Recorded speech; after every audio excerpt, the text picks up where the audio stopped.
Mas o grande problema nós que temos é querermos ganhar muito dinheiro em pouco tempo. Isso. Nós não sabemos esperar. Por isso eu disse, quando eu estava a começar, minha filha tinha que ser filha de pobre, porque o filho de pobre sabe esperar. Sabe esperar. O filho de pobre sabe esperar e sabe que eu não posso recuar nem sequer um passo. Porque lá Porque dói muito. dói muito, É isso. sentiu a pobreza, não é alguém lhe dizer o que é fome. Eu queria só pegar isto que o Chongo está a dizer e passar uma mensagem para os jovens que estão aí.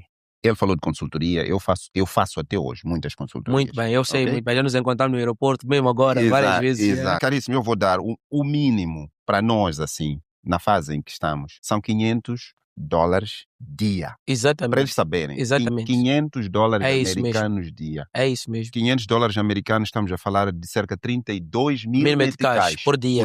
É verdade. Portanto, o que estamos a dizer aqui não é uma coisa ilegal, a entidade, a organização pede a mim um serviço.